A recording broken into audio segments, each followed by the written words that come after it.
Game 6 of the Fall Classic had a little bit of everything from dominant pitching, clutch home runs, and yes, controversy. See how the Nationals forced a Game 7.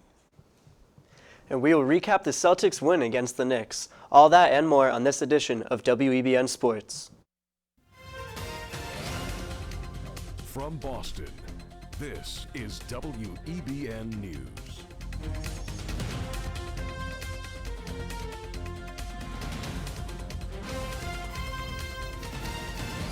Hello everybody and welcome into WEBN Sports. I'm Becca McMahon. And I'm Chris Williams. We begin tonight with the Fall Classic, Game 6 last night in Houston. Would the Astros clinch their second World Series title in 3 years, or would the Nationals force a Game 7? To the highlights we go. Justin Verlander took the mound last night looking for his first World Series win. Rendon gets a base hit, and it's enough to score Turner for the first run of the game for the Nationals. Bregman gets up, responds, and hits a bomb into left field for a solo home run. We then head into the bottom of the fifth. Adam Eaton strikes back, and that ball is gone to tie up the game for the Nationals.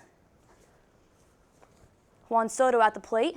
He hits one deep into the clouds, and that will reach the very top stands. The Nats go ahead by 1 in the top of the fifth. Heading into the top of the seventh, Trey Turner on the plate. Hits a short one. And the throw goes. He knocks off the first baseman's glove, and he is called out.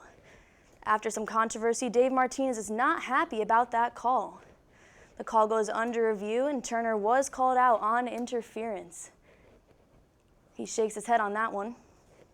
Anthony Rendon at the plate hits another one into left field. This time a 2-run homer. Nats are now ahead 5-2 in the top of the seventh. In between innings, David Martinez stormed the field. Jim Hale tries to hold him back, but he is thrown out of the ballgame.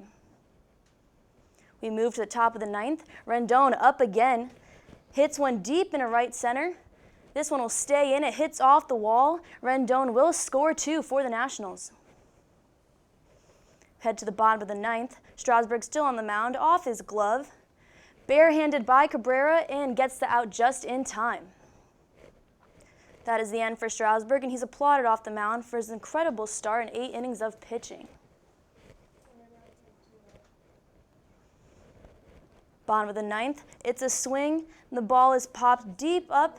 Cabrera backpedals into the outfield, and he makes the catch. The Nationals take Game 6, winning 7-2 against the Astros on the road. The series is now tied up 3-3, forcing a World Series Game 7. For more on the World Series, let's bring in our MLB correspondent. Hello, Tyler. How are we Let's doing? start with last night. How about Steven Strasburg? When the Nationals drafted Steven Strasburg first overall 2009, this is what they had in mind. Big game, Game 6 of the World Series, series on the line, and your best pitcher on the mound. Steven Strasburg was everything you wanted from your ace last night. Little hiccup in the first inning, he gave up 2 runs. Went in to speak with his pitching coach, Paul Menhart, said he was tipping his pitches, fixed everything. Next 7 1/3, scoreless. Steven Strasburg was brilliant. We've got to talk about him as one of the greatest postseason pitchers of all time. Just this postseason, Strasburg, 5-0, 1.98 ERA. He is leading the Nationals. He's been very good. How about that last night 7th inning call? There's plenty of controversy over Trey Turner. What are your thoughts? This is like the NFL catch rule of Major League Baseball. Trey Turner, you can see it here, just running up the line, no problem, except he knocks off Gurriel's glove. And somehow, because Brad Peacock made a bad throw, that is Trey Turner's fault. Dave Martinez has every reason to go mad. See Trey Turner here, Dave Martinez freaking out. So the official rule claims that the runner's got to run inside of that 45-foot line in foul territory. I'm not that smart of a guy. You guys can help me out here. Where's the base? In fair. It's in fair territory. Makes no sense for Major League Baseball. They got that wrong. Good thing is, as they say, ball don't lie. Anthony Rendon hit a home run that inning. All right, we're heading into Game 7 tonight. Who do you think has the edge? You got to go with the Nationals. If you told me coming into the series, 1 game, Max Scherzer against Zach Greinke, who'd you take? I would take Max Scherzer any day. Only thing that's suspect is he is coming off of that neck problem, forced him to miss Game 5. He is a big game pitcher. To borrow a line from Stephen A., Max Scherzer, he is a bad man. Just looking at some of his statistics, postseason, 7-5 in his career, 3.36 ERA. Did struggle a bit in Game 1, gave up 2 runs in only 5 innings of work. This is Max Scherzer's legacy-defining game. This is the biggest game of his career. I expect him to deliver. Another reason I like the Nationals, everything is set up perfectly for them. If you're the Nationals, Patrick Corbin, Anibal Sanchez, 2 of your starters, full rest. Didn't have to use Daniel Hudson or they did use Sean Doolittle, only for a couple of pitches. Their bullpen is set up as opposed to the Astros. No Verlander. Cole pitched 110 pitches 2 days ago. Well, I agree, Tyler. I have the Nationals. Who do you have, Chris? I have the Nationals as well. All right, Nationals across the board. Should be a great Game 7. So coming up on WEBN Sports, find out what had Bill Belichick celebrating following the Patriots win over the Browns. And see how Oklahoma came this close to keeping their perfect season alive. We'll be right back. Welcome back to WEBN Sports. Baker Mayfield and the 2-4 Cleveland Browns travel to Foxborough this weekend to take on Tom Brady and the 7-0 New England Patriots. Let's see how it all went down. The Patriots hosted the Browns on a rainy Sunday night. Down 3-0, Baker Mayfield hands the ball off to Nick Chubb on 2nd and 7, who was brought down and fumbles on the play. Patriots linebacker Dante Hightower recovers the ball and takes it to the house for a touchdown to give New England a 9-0 lead. Chubb fumbled twice on his first 2 touches in the game. 3 minutes later, Mayfield pitches the ball in between Jarvis Landry and Nick Chubb and is intercepted by Patriots D lineman Lawrence Guy. This might just be one of the most unique interceptions in NFL history. Mayfield could not have been expecting that on this play. Brady, with 2 minutes left in the quarter, pump fakes, looks down the middle, and finds Super Bowl MVP Julian Edelman for a touchdown. Midway through the second quarter, Mayfield takes his time, looks downfield, and finds Demetrius Harris to put the Browns on the board. Of course, even when they're losing, Jarvis Landry and Odell Beckham Jr. find a way to celebrate with their teammates. A minute later, Brady has all the time in the world, pump fakes, rolls out to his right, and once again finds Edelman in the end zone to seal New England's 8th straight win. Final score in Foxborough this night, 27-13, and Bill Belichick earns his 300th career win. Jalen Hurts and the 5th-ranked Oklahoma Sooners were in action this weekend, facing off against Kansas State.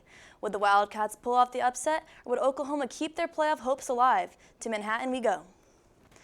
Jalen Hurts fakes the handoff, goes up the middle, and he's in for his 2nd rushing touchdown of the game.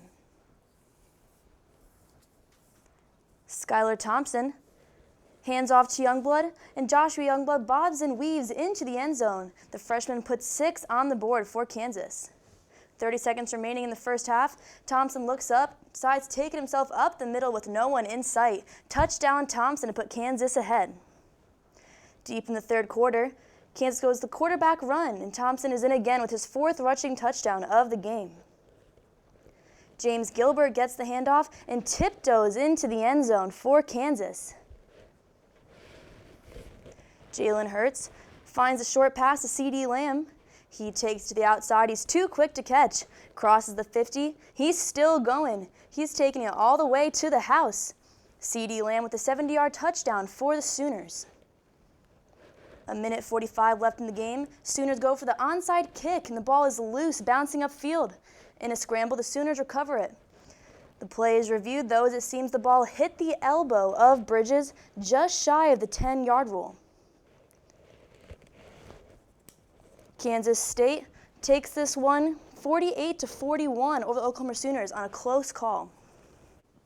It was a big-time SEC battle in Death Valley. The undefeated and 2nd-ranked LSU Tigers taking on the 1-loss 9th-ranked Auburn Tigers. Could LSU escape in a battle of the Tigers? Number 2-ranked LSU hosted the Auburn Tigers in an SEC matchup last Saturday. With a win, LSU is hoping it can take over the number 1 spot from Alabama. Joe Burrow looks downfield, finds Terrace Marshall Jr. for a touchdown. What a throw, and what an even better play by Marshall to fight off the pass interference and catch the ball in the end zone. 6 minutes later, Auburn punts the ball away. Derek Stingley Jr. receives it for LSU, is tripped up, and fumbles the ball. Jamie Sherwood recovers the football for the visitors. 2 minutes later, Bo Nix keeps the ball in a quarterback keeper on 4th and goal and fights his way into the end zone to give Auburn the lead. Third quarter, LSU down by 3.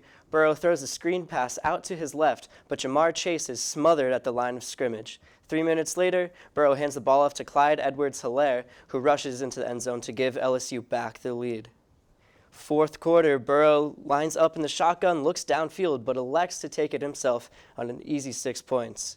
Auburn attempts an onside kick with 2:30 remaining, touches the receiver, but it is recovered by LSU, sealing the win. With this win, LSU took over the #1 spot in the country from Alabama. The Boston Bruins are off to a fast start in 2019, starting the year 8-1-2. Meanwhile, the San Jose Sharks are off to a tough start at 4-7-1. How would the Sharks fare against the Bees? To the Garden we go. In the first period, Jake DeBrusk passes in front. The puck is deflected. The pass goes across, and it's a goal by Pasternak for the Bruins. The puck is passed out of pressure. Look across the ice, it's a shot from the wing, and it's a goal by David Krejci's quick stick for the Bruins. The San Jose Sharks on a power play. Pass to Brent Burns, and he shoots and he scores. Finally puts the Sharks on the board. The Bruins look to fire, and it's blocked, but Krejci finds a quick stick of Coyle, and the Bruins score in style. A pass to Chris Wagner. He's on a breakaway, and he looks to take it himself through the 5-hole. He scores. The Bruins take a 4-1 lead in the second period. The Bruins put on a show with a final score of 5-1 over the San Jose Sharks. An incredible performance by Rask, the goalie, for the win. Both the Boston Celtics and New York Knicks had quite the offseason. The Celtics added point guard Kemba Walker after Kyrie Irving left in free agency. Meanwhile, the Knicks lost out on big names, free agents such as Irving and Kevin Durant. How would the two teams fare against one another at MSG? The Celtics traveled to Manhattan to take on the Knicks on Saturday night. 3 minutes into the game, Gordon Hayward drives to the basket for an easy dunk to put Boston on the board.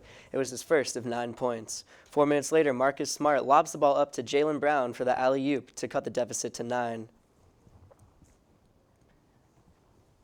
Midway through the second quarter, Hayward drives, takes on 2 defenders, and lobs the ball up to Williams for the one-handed jam. Fourth quarter now, Walker with the ball. Williams sets a pick, Walker spins off Payton and drains a 3, 98-85 Celtics. 30 seconds later, Kemba with the ball again drives, steps back, and drains a mid-range jumper. Walker finished with 32 points. Just under 3 minutes left, Javonte Green drives, puts the ball up to who else but Taco Fall for the one-handed jam. Boston went on to win 118-95. This week's moment of the week is about what it really means to be a teammate. Defensive end Gerald McCoy played the first 9 years of his career as a member of the Tampa Bay Buccaneers. He was a 6-time Pro Bowler in Tampa and was named first-team All-Pro 3 times. Prior to the 2019 season, McCoy was released by the Bucs and later signed by the Carolina Panthers. Although McCoy has a new home on the field, the McCoy family decided to keep their homes in Tampa. Fast forward to last weekend, McCoy was traveling with his Panther teammates to San Francisco to take on the 49ers. The only problem was that it was McCoy's son, Marcus Cruthfield's senior night. That's when a couple of his teammates stepped in. What's up, G? My it's your boy. boys. What's good, G? We here, baby. Good, big homie. Here, man. Supporting you, supporting myself, man. We know you couldn't be here. I know it's a big moment for you. We want to be here to represent for you, man. Let you know that we love you. McCoy posted on Instagram, "People don't understand the type of brotherhood that sports can build.